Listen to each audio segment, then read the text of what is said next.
Good, you can see us. Welcome back, everyone. Well, nobody's here yet, just us. But, uh, but welcome back, Ashwin. After this is the first time I've seen you since the Timberwolves won. Dude, the last time? Well, That Timberwolves. first time. Yeah, the Timberwolves won today against the Kings, so we are now only a half a game back behind them in the standings. Which is... Wait, I thought you were going to say something surreal, but we are actually like a half a game back from like a play-in seed. That is true. And, I think the thing that I have to cool off about, and this is the thing that I've realized, I've been very hot this season. I've been very angry at certain players. Passing. Yeah, Cat's passing, Mm-hmm. Ant's decision-making at times, like the lack of ball movement at times, D'Lo's shots, everything. But even with how bad we've been, we actually are so close to the play-in right now. And again, we're so early in the season. It's looking like in the West, to be a play-in team, you may only have to you might not even have to be 500. Yeah, we're looking at like 35 wins or something like that. And we could be like the 8th seed. It's like not entirely impossible. The East is super deep, man. Like the bottom of the East has 4 wins, and that's Orlando Magic, and they just won tonight. And Cade Cunningham and the Pistons are, 4-6 of their last 10. So the bottom of the West, however, looks mighty, mighty weak. And currently the Oklahoma City Thunder are in the play-in seed versus, the Blazers. And I would say both teams are in high question in terms of their, potential like conclusion of the season. Like, where are they going to land? For sure. Oklahoma City always is kind of fighting and scrapping, even during these rebuilding years for them. Dude, what the fuck do they have? They have nothing. No one. They have literally nothing, but yet they have the ability to win games, It's just crazy. which is super disappointing for our team when it's like we scrape by a win against the Kings. But yeah, right now tonight we knocked the Kings out of the play in, but yeah. So now we are literally a half game behind Sacramento, and hopefully we can build some momentum over the next few games here. We really, really need it. Tonight was a good win. I mean, it was kind of a rough game. It's again, so I was at the game. Ashwin was at home. So two different perspectives. And I was yours. Yeah. Well, mine was interesting, and I know I've been to all these games from Arby's this year, and this is yet another one. So good, dude. And so good. Tonight I sat literally 3 rows up, and you probably could have seen me if you look on the right side of your screen. If you rewatch Bally Sports North, I will be at the top, and I'm going to rewatch it tonight to look at myself sitting there. Circle myself. Exactly. You'll see a circled picture on Twitter later tonight. That's me. That's me again. Every play, yeah. But there was actually one play where the ball came pretty close to us, but not all the way up where we were. But either way. The cat pass, right? That was the cat pass, yes. It almost hit us. So that would have been amazing. That would have been a great story. But it was super fun. I mean, I was so close to the players tonight. I mean, literally being like 3 or 4 rows up is incredible. Don't worry, Gerald. We literally just started. We've only been live for 9 minutes, and 8 of those were me tweeting things out. So you're good. But yeah, it was really fun to be that close. It's really strange and kind of surreal to be that close to the players that we basically worship on a day-to-day basis. And it's impressive to see their size. It's impressive to see the athleticism that it takes on the court. And just interesting to see the things that you don't see on TV. Like, for example, Karl Anthony Towns he's like posting up on Marvin Bagley, and it's like he's posting up as like the whole offense is coming up, so he's not really like seriously posting up. He's just kind of like barely getting position. Yeah. He's rubbing his chin all over Marvin Bagley in like a very sensual way. Like, oh my god, they look the same, by the way. What the fuck does that their about hair? Cat? Yeah, he loves himself. But yeah, well, that's true. But but that was interesting. And then there's these moments where like people are like dapping each other up, and like Buddy Hield was talking to people in the crowd over by us, and somebody's like, "Buddy, how does it feel to not be in the starting lineup?" Was he even? I don't know. Is he not? Is he not in the starting lineup? I don't think so. And then the fan was like, "How does it feel to not be in the starting lineup?" And then he kind of just like waves him off. And then then the fan whispers to the friend that he was next to. He's like, "Well, Buddy's actually their best player." So and that's probably pretty true. Yeah. So pretty good fun on that fan. Yeah, it was just fun to be there. Fun to see everything that close. The game was a little rough again, similar to the last game, but a little bit more watchable. But like the first, me and Maddie kept looking up at the scoreboard, and we're like, I can't believe we're still somehow winning. Like this is a game where both teams are playing quite bad, not shooting well in the first half at least, and well, I guess the whole game probably. Yeah, what was I don't even know, what did we end up shooting? Everybody looks like the Kings shot 36%. Oh, we shot 50? We must have really turned up in the second half. But some fan got jumped. Yeah, I was going to ask you or interrupt you with that. Like, did you see any of that? The fight after the game? Where was it? I don't know. Jake Erickson must have seen something. Yeah, Jake, I'm very curious because I was sitting right behind. If you're looking at the TV on the back right-hand side, I was there. We left pretty quickly though, but there really wasn't any commotion or anything like that happening. I'm very intrigued though. Somebody send me a link or something. Can I just say and completely interrupt you by saying shout out to Maddie for going to these fucking games? Yeah, she I guess likes it enough to keep going. So. That's good. I mean, we used to have season tickets before, and she'd come with me, but yeah, she's not necessarily like somebody that loves going to the. Well, I mean, she likes these things. I'm not saying that she doesn't, but obviously it's a little bit more of my thing than her thing. But like we've shot hoops together, so she knows a little bit of basketball, and she was actually both of us were like fucking romantic. There was this play. Or not play. There was this in between the quarters and stuff like that, and timeouts. They do like the contests or whatever, where people like shoot. Yeah. And both of us were just like, oh, so mad because these people trying to like make free throws and stuff like that are just awful. And it's like they just keep missing to like one Right. side and they just never correct. Never. Never. It's just like same thing, same thing. It's just like, oh, I missed 2 feet to the right, 2 feet to the right, 2 feet to the right, 3 feet to the right, and it's like, oh my gosh, like what's going on? So I feel both like of us. I feel like I watched a couple of those because Oh yeah. yeah, because of the feed icon. It was pretty funny. There was a guy who was, I think he was wearing an Ant jersey or a D'Lo jersey, and he just was failing so miserably at it And at the free he had throw like a line. good looking shot, He had a good shot. Yeah, but he totally. kept missing. It was like, oh Yeah. jeez. The first dude shooting 3 of those was Garbo. So section 124. I was Right. in section 113. So that would have Oh been god. opposite. Okay. Oh, it's opposite. 13 Yes. rows. I guess that's how small Target Center is. Huh? Yeah. Um, give me your thoughts on like um anything that you found new from this game that maybe you haven't seen in past games. And I'm not trying to like trick you or kind of like Mhm. gotcha kind of thing. I'm just like, is there anything that you found from this game, either in the arena or just kind of like casually watching, either looking at the bench or, you know, just how we were playing with whatever poise we were playing with? Like anything catch you by surprise or anything that was new that was like exciting to look at or Uh, take away?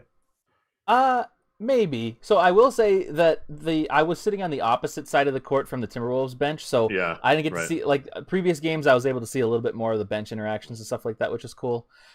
This game I sat obviously the opposite side. So um from the team, not really. I mean, this is kind of what concerns me about this win. Right. Is that like the team didn't really look that much different. Right now, we're just totally reliant on if we make shots or not. And Totally. it's like, sure, we have talent on this team. This is what we've talked about. This is why we think we can be a 500 team because you would hope a team with this amount of talent can make their shots. I guess I mean shooting 50% is pretty good, but like even just shooting like 45, like if you're able to do that every other night, you're giving yourself a chance to win. So it's interesting. Ant was better tonight, but that's the thing about Ant that I'm starting to learn now though is that like he shot 24 shots tonight, so he wasn't like high efficiency. He did make 11 of them, but the thing that I think is so interesting about Ant is that he is smart enough at a young age to realize when he doesn't have it, he's not going to start chucking up a million shots. He still does have to chuck up some shots because even in the bad shooting games, he's like 2 of 11, 2 of 12, something like that, which isn't Yeah. like good, but at the same time, it's not like sometimes when D'Lo has a bad night and he shoots like 6 of 20 or something like that, and it just really hurts us. So Ant, I just like to see his ability to kind of like learn on the fly, and I still just really believe in Anthony Edwards. So for me, it's very fun to watch it. I still think a lot of the threes that he was shooting near the end of the game were settling. There was one play where he actually did not break the defender's ankles, but like he got by him and he got an easy lay-in, which was really satisfying because it's like, oh my gosh, Oh yes, yeah. please.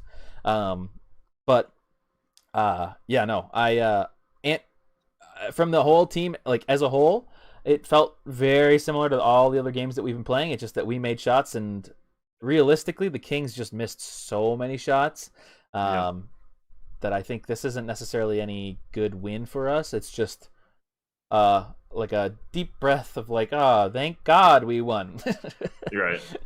You know, I didn't feel like we had really anything going our way offensively for majority of the night. It was just so happens that like we get a splash of like a small percentage of D'Lo in the first half, and then a end of game kind of management by D'Lo. We didn't really see him throughout the whole rest of the game.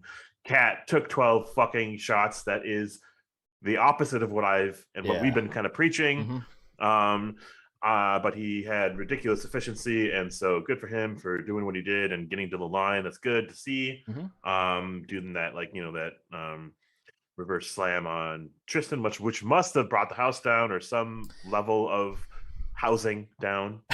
Um, even if it's like a burlap sack. And then I would say the energy that Vando, Beverly, and Jaden brought, yes, Jaden, I thought was kind of the difference maker in a game where we probably would have lost this if like Ant didn't catch on fire towards the end of the Oh game. yeah. And like we didn't know how to like execute towards the end of games and previous games. So like, how are we going to do this and close this out? I think the Kings just really needed to lose and really wanted to lose and like didn't shoot at all. And they like went away from Buddy Hield, and they didn't run really any offensive plays. And so like this was a game that we had to win based on how both teams were playing. And I'm glad that we kind of grinded it out. I would hate to see this on a regular basis, but like kind of really hard to like scoff and like kind of push buttons of a team that is just like desperate for a win, but they played to their camp level of competition, and they were struggling to shoot for the most part of the game. And they found a rhythm late, and grinded out a win. And we're gonna have to do this because a win's a win at the end of the day, right? Yeah, I mean, if this is how we have to win, I guess that's okay. It's annoying because like the one season that we were good in the last 14 was the Jimmy Butler season, where games were never really satisfying. Like we won by a lot in a lot of games, but it was just like, I just don't. There's nothing super fun. There's no like when we win games and Ant goes off, it's super rewarding and fun for us to watch that. Or Cat or D'Lo even. It's like watching any of our stars go off and have a good game and win is really nice. But during the Jimmy Butler days, there was never really as much of that. It was really just kind of like it's an all-team effort, which is obviously what you want. And maybe it would have been more satisfying if we made it like a deep playoff run. But knowing that we were going up against the Houston Rockets that season, where it was like, okay, I mean, like there's just no chance. Like this is like a hot team. So, I do think that we're gonna be a better second half team this year. Second half is in like the second half of the season team. Yeah. I think the first half is still going to be rough. I think we're still gonna have a lot of growing pains. But like we were talking about at the very top of the show, we are very close. I mean, not that you can really count this right now, but we're so close to a play-in right now. Play-in like playoffs that if we're that close halfway through the season and we've still played like not so good. I don't want to say garbage, but we have not played very well. That's going to give the team an incentive to really like bond together and push. Yeah, exactly. And go to Miami and get fined $250,000. Yeah, exactly. So I think as long as we can kind of keep hanging, even if it's like an ugly win like it was tonight, and tonight wasn't like a Wancho level ugly win or something, but it was like I don't know, C D tier. Sure. But C and D tier. Yeah, so Godfrey, yes, you're right. The somehow OKC and Poku and Dort and Shea. I guess Shea is really the one, but Shea's the one. But they just scrap their way into winning, and we'll see if they can continue that the whole season. I believe they will. I think they probably will be pretty close to the record they have right now. Interesting. This team is kind of giving me like shades of the Corey Brewer. Like start with Corey Brewer, Kevin Love, the White Flight Timberwolves, where we ended up 40-42 with Rick Adelman, and we were just a few games short of the postseason. Like we're not going to end up with 40 wins. Like let's not kid ourselves. But this team is going to have runs, have hot streaks, and still find ways to lose, and have cold shooting nights, but play kind of gritty, grindy defense and still find ways to kind of find a way to win a game here or there. And I think our defense, like maybe the Kings just shot themselves in the foot, but like our defense proved itself tonight as like another way to eke out a win when like the shooting's not our best, because our shooters, Beasley, Ant until late, D'Lo until kind of midway through, right? Like they were nothings. And Beverly kind of was one of our top performers until, Cat decided to take over the game the first 2 minutes of the third quarter, right? Like, what I mean? Like, it's just, we have such a little, like, flow to our identity offensively. It's the defense that's kind of, like, positioning us into getting these types of victories. Because I think if they were shooting better than they did, and if we allowed more paint penetration, if we allowed Buddy Hield to go off, if they were a little bit more assertive in terms of getting Harrison Barnes the ball, you know what I mean? Like they would have won this fucking game. Yeah. But we need to elevate our play. It's going to take a while. And and it's like Cat says post game, this is how we need to play. I'm like, fuck that. Did We he got to play really way better say than that. that? We got to Oh. play so much better than this, right? We got to play so much better. 6 rebounds is not a fucking, like, that's not enough. 6 rebounds to go along with your 6 turnovers is not enough, right? So, I don't know. It's just, we'll take these wins. We'll stay on kind of even keel. You want to be positive. You want to think that there's going to be some sort of like mini win streak coming, because we're facing against kind of a small shell of a franchise in the Spurs tomorrow. Mm-hmm. And you would think that we would just carry this type of mentality of like defensive dogs and kind of grinding out wins, but they have a lot of players on that team that can kind of pop off too. So and they have a well-groomed coach. So I would say that end of a back-to-back, it could be ugly tomorrow. Yeah, it could be. The Spurs are always just, I think, growing up with the Spurs and them having like Duncan and Robinson and Duncan Robinson. Is that guy's name on Miami? Miami, yeah. God, I should say Robinson, Duncan, and like Tony Parker, Manu. Like growing up with them, I just think of them as like perpetual playoff team, even though this year they're worse than us by a bit. Well, I guess only by 1 game, but still, they're probably worse than us. So, I worry about tomorrow's game, but I hope for the best. So yeah. Like we kind of talked about this either yesterday or last game or like the game previous. These next 5 games, which includes Phoenix and tonight and the Spurs and Memphis, right? Mm-hmm. And Miami. I think those are the 5 games. Wow, why do I have that memorized? Yeah. It's kind of like a telling stretch, but we don't need to like win out. Mm-hmm. Like we can go 3-2, and we've gained ground, and we can stay positive. Like we can stay or at least even keel here. Like I don't know. As long as we don't go backwards, right? Yeah, as long as we don't go fucking 1-4, right? Like you said when going into this, if we go 3-2, I'm super happy. If we can go 3-2, 2-3 is, that's a pretty drastic shift in my mood. And then obviously you can't go like 1-4. But I do worry a little bit about winning this first game because we get a little cocky, and then once we get cocky, we get loose. And I get concerned about these things, and I don't mean to be this person, but and I didn't know this until you said this, but like Kat goes into post-game interviews and says this is the way that we need to win. Yeah. No, it's not. You need to win. You're right. You do need to win, but this is not a sustainable form of winning if it means relying on the other team to miss most of their shots late game. Right. And relying on Anthony Edwards or Towns or D'Lo to just go off at the end of the game. I'm not saying that's impossible, of course. I'm a believer in this team, but to an extent. So I really don't like hearing Towns say stuff like that, or really any player. I know I'm being critical of Towns mostly, but that's just because he's, I guess, the leader of this team. So it's frustrating to hear that, even after kind of an ugly win. To have him be like, yeah, I'm proud of that. And it's like, man, that's too bad. That's too bad that you're proud of that. But the Wilson curse, yeah. And no Arby's. What the heck? We were so mad. All Wilson of us isn't the Wilson ball. Yeah. It's different. It's because the different basketball. Yep, exactly. Right, Godfrey? Chris Finch at halftime. So apparently the first half was kind of a dud. I missed most of it. I'm sorry, everyone. But what Finch said at halftime was, if you want to win the game, you got to rebound. It's literally going to come down to that.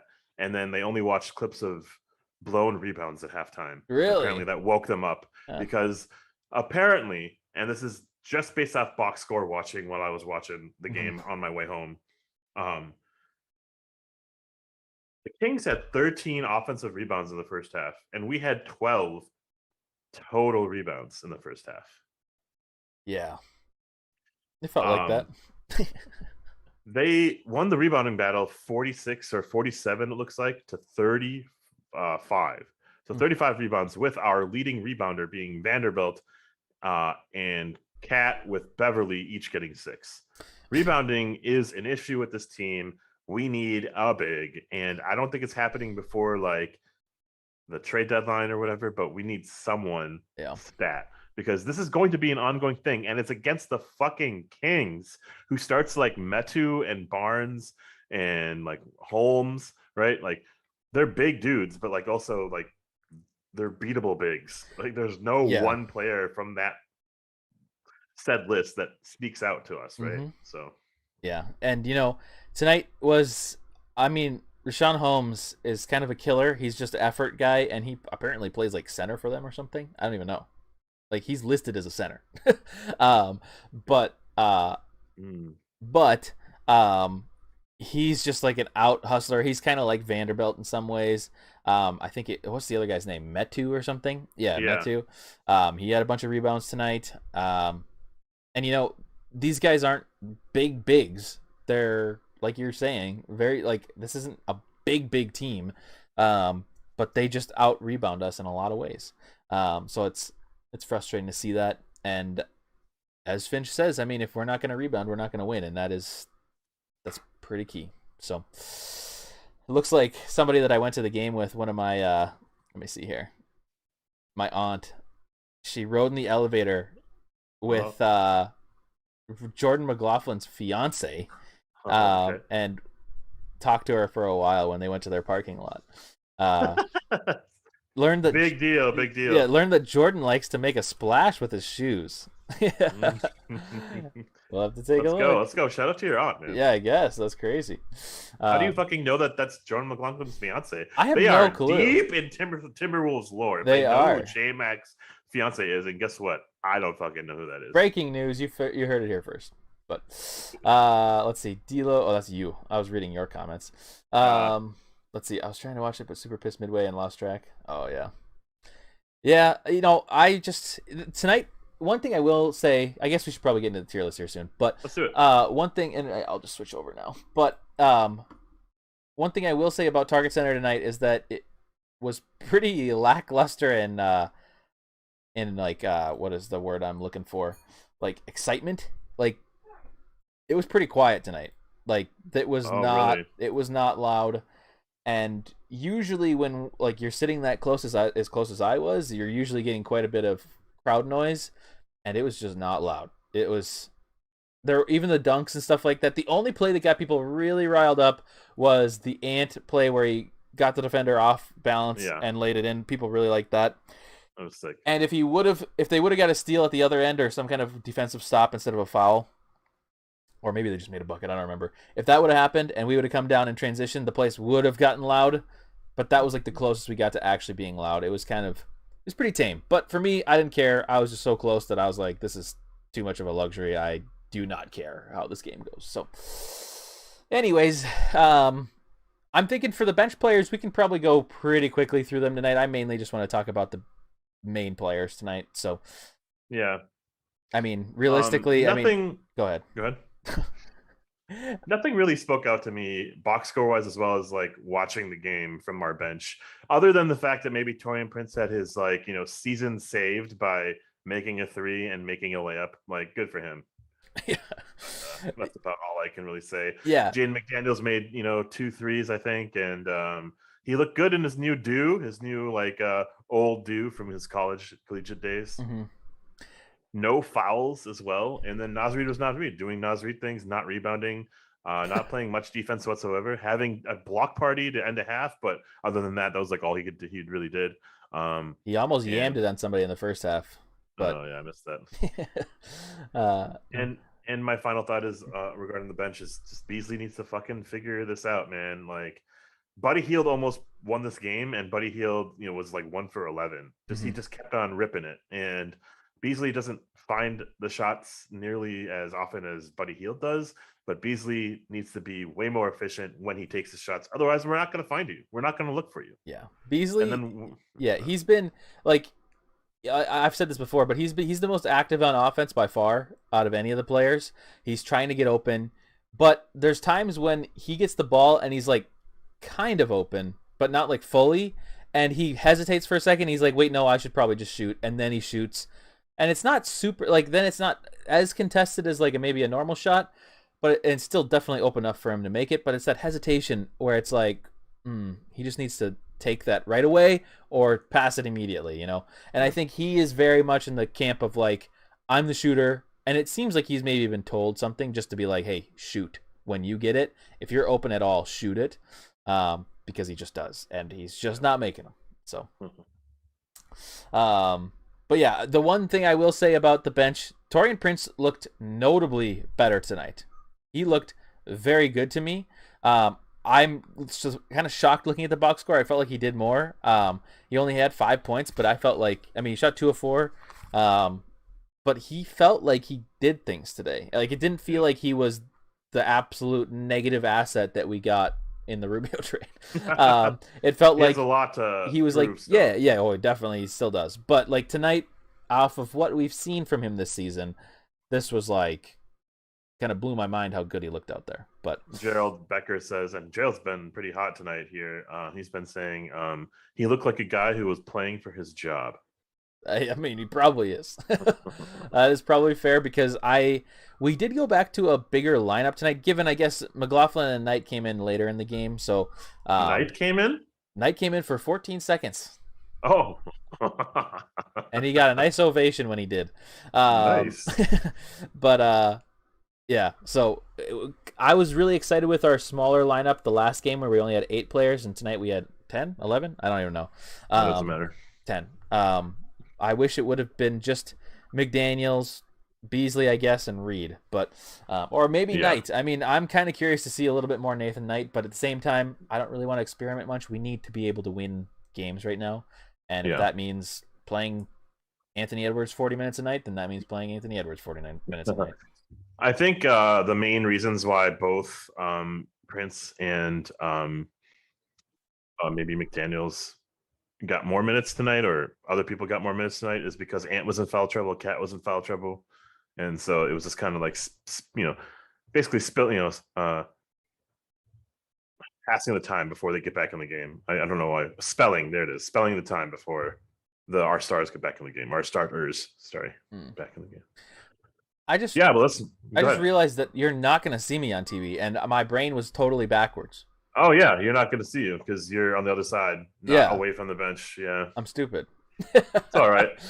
Anyways, you're behind the Bally bar. I am behind the Bally bar. Yes. So you're not going to rewatch this game, are you? Not anymore. No. Okay. Anyways, I think it's fair to say that all the bench players were a C tonight.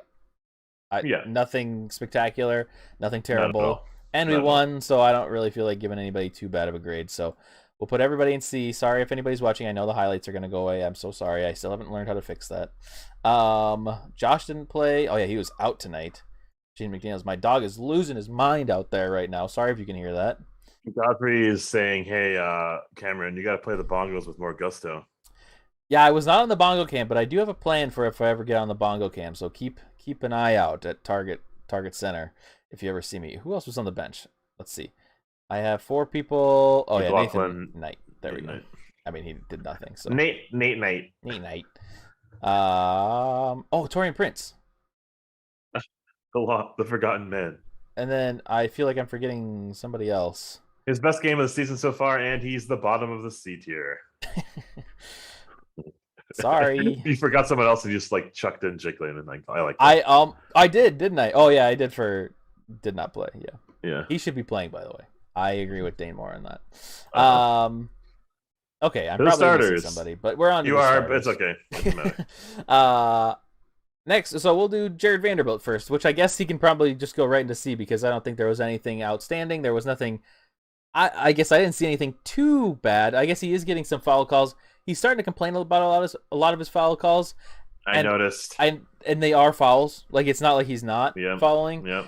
It's not like Jaden, who now has completely stopped arguing, even when he doesn't even touch somebody. He's just stopped arguing. But right. I think Vanderbilt, it's probably just a C. We got what we expect out of him tonight. He got the rebounding. Apparently led us in rebounding, which is wild. 4.7 rebounds, 2 steals and 1 block. So, that's okay. I'll take it. Yeah. He had a sensational like Rodman like rebound up in the air, which was crazy, and he made his free throws. He is now, I think, 14 for 15 or 13 for 15 from the free throw line this season, which is Jarrett Vanderbilt, who was like formerly a 30% free throw That's shooter. true. So good for him. We're working on his game. Real quick before we get to the next player, Anthony Edwards says Chris Finch was yelling and banging on the door at halftime tonight. You got Finchy in there yelling. That's not him. If he's doing that, we're like, all right, we got to tighten up, man. We can't have Finchy in here acting out of character. Oh, and Finchy is pretty fun, man. That's pretty fun. that is good. That's amazing. A tier for Ant tonight. No. A tier. Well, maybe. Okay. Next up, get on. We'll get through Patrick Beverly, and then we'll be to the big three. By 4 seconds. Yeah, true. Yeah. Patrick Beverly, 14 points, almost scored more than D'Lo tonight, which I don't even remember Patrick Beverly scoring other than one floater. Which also, by the way, his floater game should be utilized every game apparently because For sure. I was thinking the same thing. He's been really good on his floaters lately, and people give it to him. So if they're gonna give it to him, that's great because then maybe we can eventually once they start if they start to compensate for that, then maybe we can get some lobs in there. Who knows? Yeah, I'm pretty sure like the benefit of the regular season, no one's game planning for Patrick Beverly. Yeah. So he's like a weird like scapegoat on offense, and then we take advantage of it because no one on our team wants to shoot the ball or like want to pass the ball, right? So Beverly gets these open looks and floats on in. So that's pretty cool. He got to the line 4 times, which is kind of unusual, I guess, for him. He didn't make a 3. He's a 40% 3-point shooter, so that sucks. So you got to pick that up. But he had 7 assists, 6 rebounds, 3 blocks, 1 steal, 14 points from a dude who's expected to score 0. I think this is one of his better games of the season. We might be saying that on repeat with Patrick Beverly throughout the course of the season. I would say, high B, low A tier for Patrick Beverly. I agree. I mean, I think I am starting to sour a little bit on his defense just because he's not a bad defender, but I just thought of him as like a very good defender. But I'm realizing now that it's kind of like those stupid memes and like tweets that people do that it's like he's literally just running around the whole game and he's not doing anything, but he's running all over. And I'm like, that's kind of unfortunately what it is. But I will still take somebody like that has the crazy effort plays and getting in people's face. So I'm all for that. You know what you just did? You indirectly quoted Russell Westbrook when he was commenting he was asked about Patrick Beverly and stuff. He was and he basically responded with like, "Oh, who that is? Like he's just the dude clowning around, running around out there." I think that's why people say it on Twitter. So I didn't know where it was from, but I see that all the time, and that is unfortunately very accurate. But tonight, I mean, like you don't expect 14 points, 6 rebounds, 7 assists, and leading D'Lo in scoring until the end of the game. Yeah, that's pretty wild. So I wish his threes were better. I wish his defense was a little better, a little bit more polished, I guess. I don't know how to describe it, but I agree. I think he was a B tier tonight. I don't think this was necessarily an A tier game from him, just because I didn't necessarily feel his aura. You didn't feel him, but he definitely was a great asset for us tonight. So yeah, I think B tier. 31 points from our backcourt, like that's good. Not shabby. You would expect that from just D'Lo himself, but not shabby when it's split over 2 people. Especially, yeah, and then they're both in our starting lineup, which is insane. Alrighty, yeah, on to D'Lo by 4 seconds or whatever. D'Angelo Russell had 17 points, 4 rebounds, 7 assists. He was 6 of 15 shooting, 1 of 6 from 3. Another dud night from 3. Did get to the line a couple times, 4 times. He's played a little bit better defense at times recently, but obviously it's still D'Lo. And this is kind of a middle of the road game. However, I will say this is one of the only games where our big three has all somewhat performed well in a game. So it was kind of interesting to see that. And it's just, I mean, I know I'm kind of leaving the D'Lo topic and talking more about the big three as a whole, but like it's just so important for the big three to play well every game or most games, because that's going to open up so much winning opportunity for us, just because players are going to have to then guard heavily all 3 of those players, and then we can move the ball and not have to rely on shot creation I mean, like one-on-one creation other than late game. So I don't know. Overall, though, from D'Lo, I thought this was pretty average game from D'Lo, nothing too wild. This is a super tangent, a super aside, but I guess we're gonna always be comparing these teams together for the rest of the time. Where the fuck would the Warriors be without Stephen Curry right now, right? Just like Stephen Curry just pops off game after game after game, a small dud game, and they lose to the Hornets or something, and he pops off for 40 or something. He's routinely just carrying that team. You look at that big three right now, and it's currently like Jordan Poole, Andrew Wiggins, and Steph Curry, and they're fucking top of the NBA. So like the guards got to make shots, the guards got to play, because then the defenses respawn to you, so then that opens up, as you said, the rest of the game for everyone else, especially Cat, right? So Russell needs to just put into a new gear. I don't know what to fucking say other than just like keep trucking, keep trying, because these are early season woes, and we need you for the end of the season for what to carry us to the 10th seed or something. And I hope that this is not the dealer we're going to see at the end of the year. But what's awesome are the 2 steals, the 1 block, which was a cool fucking block. 7 assists. I kind of love his passing so much, and I'll say it over and over again. Super underrated playmaker. And I don't like some of the things he does, like the weird D'Lo only type of plays he makes, but it's efficient when he's assertive, like when he's going to the rim and like playing like within himself. It's smart, like it's good basketball. When he's trying to like fucking avoid all the contact and like kind of do this like weird pump fake shit and get out of his own flow, it's like really bad basketball. So he's like someone who I'm looking at like very closely offensively to see when he's going to pop off, because that's going to be one of our biggest difference makers from a bad team to a middle tier team, middle tier meaning like 10th seed. And because I think we can kind of rely on Cat for the rest of the season, I think we can kind of rely on Edwards, or Ant rather, just to like get to like 20 points or so every night, right? D'Lo is kind of a suspect, like what are we going to get from him? Yeah, he is. And unfortunately, that's, somewhat the way it is from all of our big three, given, Towns and Ant are far more consistent than D'Lo has been for us, as a Timberwolf anyways. Yeah, did you just read the Godfrey quote? And then I responded with, "Are you serious?" But I meant to be like, that's my shock face. Yeah. In caps. 32. That's good for D'Lo. I just keeping up see, with Rubio, Yeah, I see the little ticker at the bottom of the screen every game, and it's like Rubio 28 points, 8 assists, and 8 rebounds, and I'm like, what is happening? What world, what dimension are we in right now? That is very sad. The one where Minnesota loses. Yeah, seriously, and that's of course the reality that I'm in. But anyways, overall with D'Lo, I think we're kind of on the same page with him. I think he's probably a C tonight. Yep. Julio. All right, on to the 2 most exciting players of the night. And that is, we'll do Towns first because he had the second most points and minutes and everything. Oops, get the highlights back up here. So Towns had a crazy efficient night. Crazy. Yeah, and he's done this all season. If at this rate, if he continues doing this, he really is going to have a 90-50-50 season. He had 22 points, only 6 rebounds, 4 assists. Did have 2 blocks. He was 9 of 12 shooting.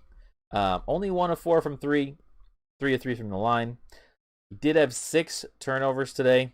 Ouch. And 4 personal fouls. Most of them were ass. Most of them were fucking ass. And those are fucking like, let's clean up half of them.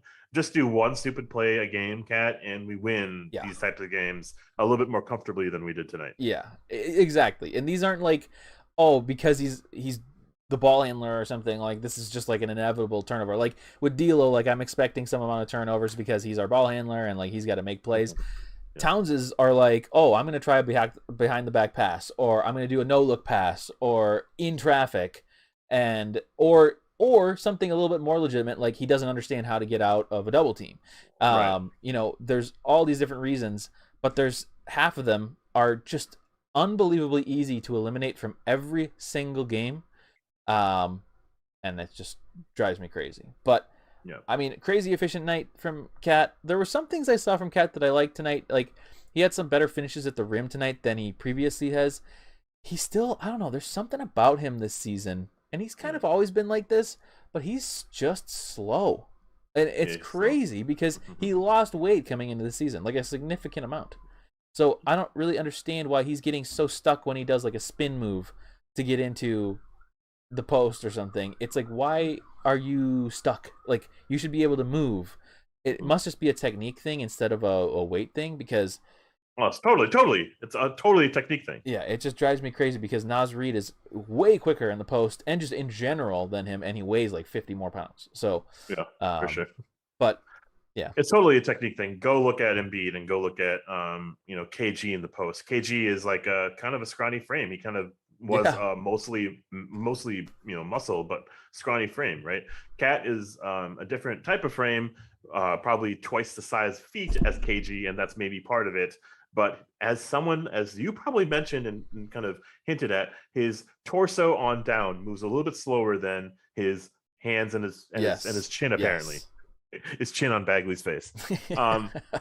Yeah. Towns is quite a character, man, and I don't want a character on my fucking team when he's just like kind of like goofing off and like basically thinking he's the hot shit. I don't like it at all. I saw it throughout the entire second half. Like, he was just feeling himself, but he was feeling himself for weird reasons. Yes, and I think it's kind of interesting because, and I think we should be careful about how we word this, just because I know we do like Ant as a character. I love everything that Ant does, and it is extra at times, but I think it's also important to make the distinction that it's just more in flow with how the game is going, and it doesn't take away from your game. Like, the things that Ant does, it's not like he's doing behind the back pass. I know I always say this about him, but like behind the back passes, or like the rubbing of the chin, or just like he gets the crowd going at times, but it's like in the flow of the game. It just makes sense. It's genuine. Yes, it's genuine, and that's the big difference, And I hate saying that, but at the same time, it's like Towns is just. I really shouldn't even go on this tangent tonight. We won, but like there's just so many like ingenuine or just ingenuine or whatever the word is, things that Towns does that it just drives me crazy, and I think it actually does affect winning and losing. That reverse dunk on Tristan Thompson was awesome. And then he looked at him, screamed at him, and called him a bitch. Like, just straight up, like, pointed at him and called him a bitch. And I love the dunk. I love the play. Hated the aftermath. Right? I hated how that looked. I know he's like playing for Jordan Woods, because Jordan Woods like dated Tristan Thompson. Oh, really? Oh my gosh! That's a little weird scenario there. Triangle of proportions. But now that you can't get that shit out of you. You can't get that D out of your head, right? He's been in a lot of love triangles.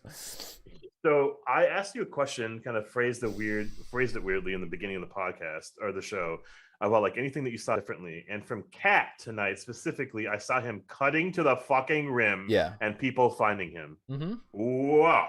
Let's do that. Let's do pick and rolls. Let's find him in easy offenses, because I guess you're only shooting 12 times tonight, but like one or two of those were free dunks, just free plays. Yeah. I need to get you to 26 shots. Some of them should be really easy to get. Like, there was a Metu like alley-oop dunk. Why are the Kings doing alley-oops for Metu? Why are we not finding Cat for easy dunks, right? Like, easy plays. Get this fucking shit straightened out, man. Like, Cat needs to find himself in every situation, needs to be aggressive like he was in spurts throughout the game.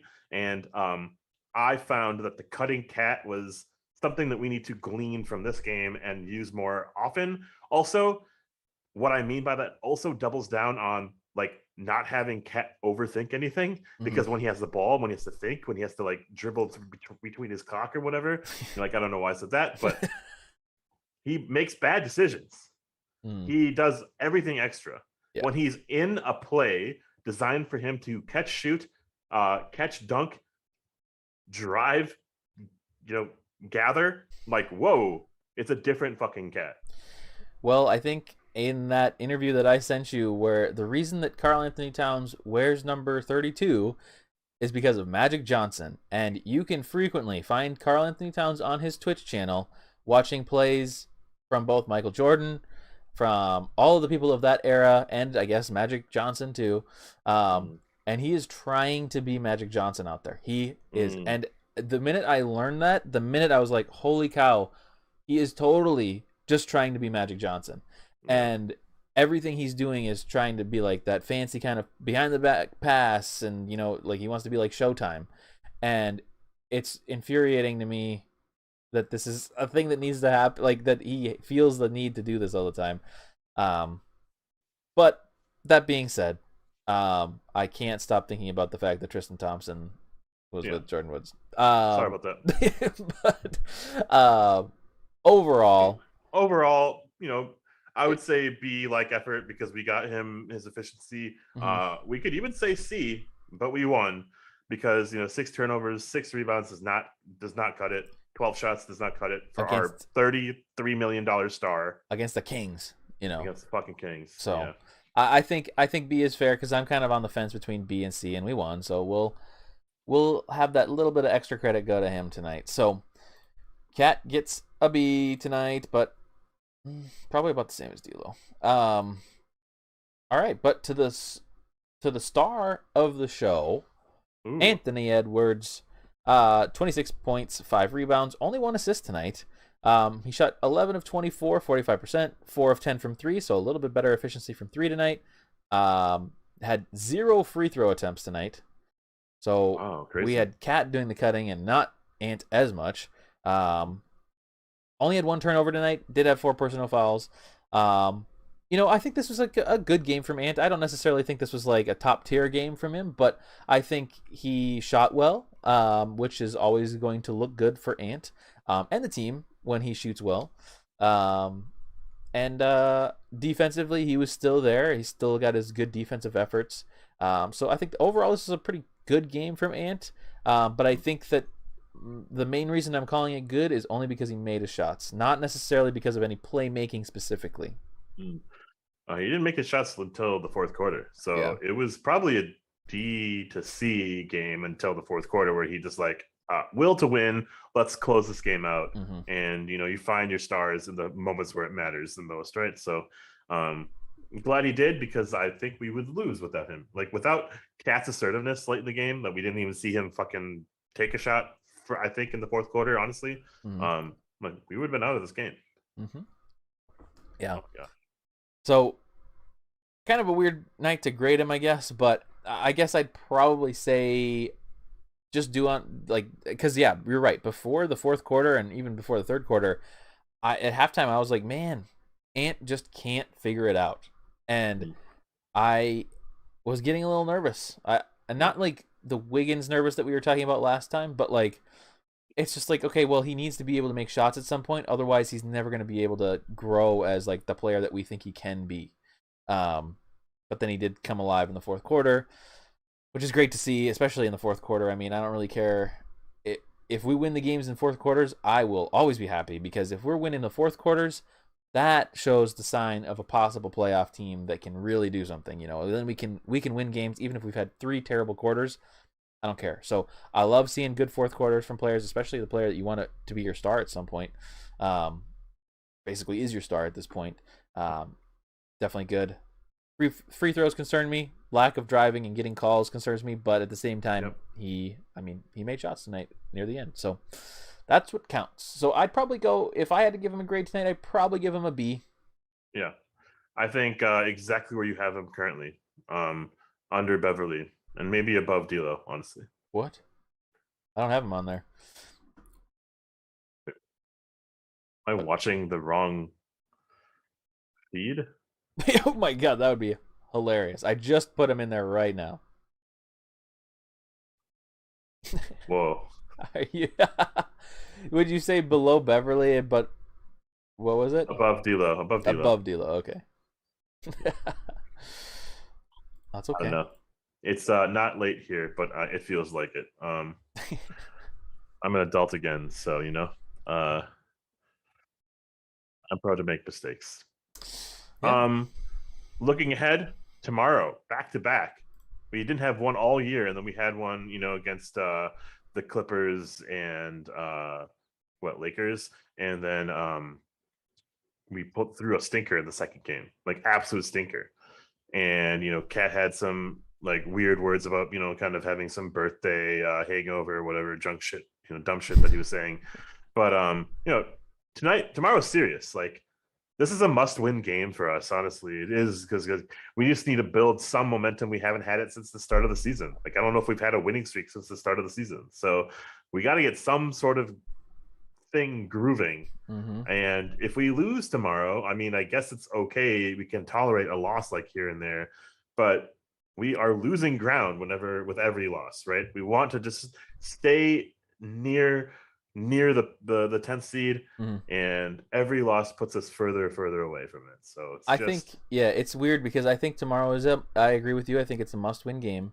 I also think if we win, it looks really good. Like we suddenly are in like a really good position again because then we're 6-9 with then we're only 3 games back of being 500, which feels so much more achievable than because we were just 5 games behind just a second ago, and now I mean we're 4 now, but 3 seems like not a big deal. So I am seriously hoping for a win, and if we win, I'll be very happy. If we lose, I will be. It'll be bad, and I think if we lose, it's going to be just an ugly game where we just don't try. Um, and I really don't want to see that. I really just want to have a game where we come out and try, and if we can try and if we have our top 3 be good again, that's the main thing. But a win, I just think needs to happen. So I would be stoked for a win. Programming note: I am unavailable tomorrow. okay. So I won't even be able to see the game tomorrow, probably. Whoa. Very weird. Oh, Jelson, you got to meet Dave Benz and go on the court. How do you do this? I need to meet Dave Benz. I don't know if any of them want to meet me anymore. I think I was scaring Mark Laurie on Twitter. Oh, and go on the court. Jelson, my man. Yeah. That's strong. That's strong. I need a picture of Dave Benz. How did that happen? How did you get to do that? Very curious. But yeah. I have plenty more tickets for more games, so unfortunately I will be going to more games. So that means later shows. Unfortunately, the trains have been really bad and slow lately. I don't know what's going on. We have to wait at the train station for like 10 minutes every time. The first time I did it, it worked so perfectly. I thought it was going to be like no big deal to go to the games, and now I'm like, uh-oh. But it's all good. This is fine. Like, yeah, it's all right. It gives people time to. Maybe this is good for the crowd that does go to the game with their Arby's free tickets. But yeah, tomorrow looks like the Warriors play the unstoppable Cavs. Wow. Oh, the Cavs are without Mobley. They are. I saw. Yeah. We followed each other on Twitter and we started talking. Wow. Are you kidding me? We followed each other on Twitter and we started talking. He invited me to go on the court and have a chat. Long story short, now I have his phone number. Leak it. No. Yeah. Good question, Godfrey. Don't know anything about that other than it's cool that Marnie is doing something more stable and she doesn't need to. I don't think she needs to travel as much anymore. Godfrey, from what I learned of it, I don't know if there's a dispute or anything like that, but I do know that I mean Marnie was posting about it kind of as if it was like a promotion / like I want this kind of a deal. Yeah. So I think her and Katie Storm just swapped. By the way, Marnie walked literally 2 feet in front of us today. So did John Krasinski. And Crunch. He's short as fuck. John is very short. Yes. Very short. But yeah, no. The Marnie thing, I think I think she wants to be doing the TV stuff and not, or I mean, the non-sideline stuff. Yeah. I think it's probably stressful being down on the sidelines. It's just easy to be just like sitting up in the Bally Sports North booth or whatever they call it. But yeah, this is a fun game, even though it wasn't a good game. I mean, any game that we win is a good game, but I think so. In the end, that's all that really matters. Yeah, I just want to be close, like you said. I just want to be close to the play-in all season to give us a reason to care. We've had too many seasons where, other than the Jimmy Butler season, where it's like we're not even close to 500. We're just tanking, and I really don't want to have a tank season unless we are seriously blowing up the team. That's the only tank that I want to watch. Is if it's like, oh, we're so bad now. Given tonight's win does give me a lot of hope that we can maybe move forward and not be a blow up before the halfway point of the season team. Yeah. But, that's always going to be there. It's always an option for Timberwolves, unfortunately. For sure. Shout out to you, man. You curbed me down. The amount of like, you know, angst and anxiety and just like stress that I was having with guarding this team, kind of like I just shut myself off and unglued myself from some Timberwolves lore and podcasts and Brit, screaming at the wall. And you said just like, stay even keel, stay like kind of just calm throughout all this, because from every victory is inevitably some losses down the road. Every loss, further, extrapolates a potential rebuild.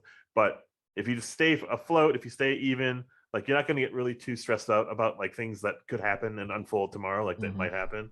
And it's been enjoyable to kind of follow this team with that kind of lens. All those years where we were fucking tanking, I was thinking we were trying to win. I was thinking we were trying to make a playoff push.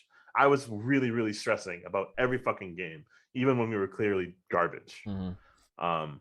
It's nice to just chill out a little bit and just, they don't care about me.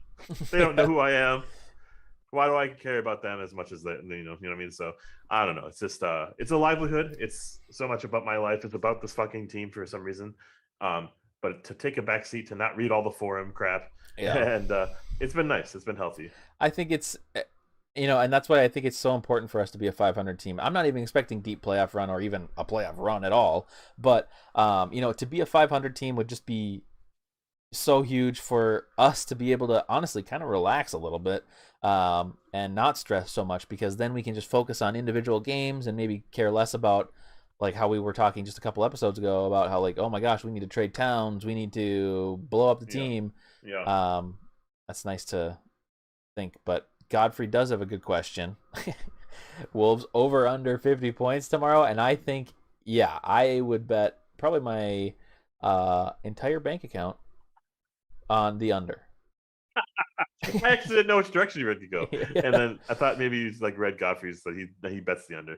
Funny, okay. They're a great, well coached team, but they have like no one. Like I don't know who the fuck is their takeaway from all of this. I don't know who it is. They have like they're starting Doug McDermott. Like that's how crazy their team is. He's playing well too. Apparently. So he's going to be the random white guy that pops off against us. For sure. I mean, he is actually popping off a little bit the other night too.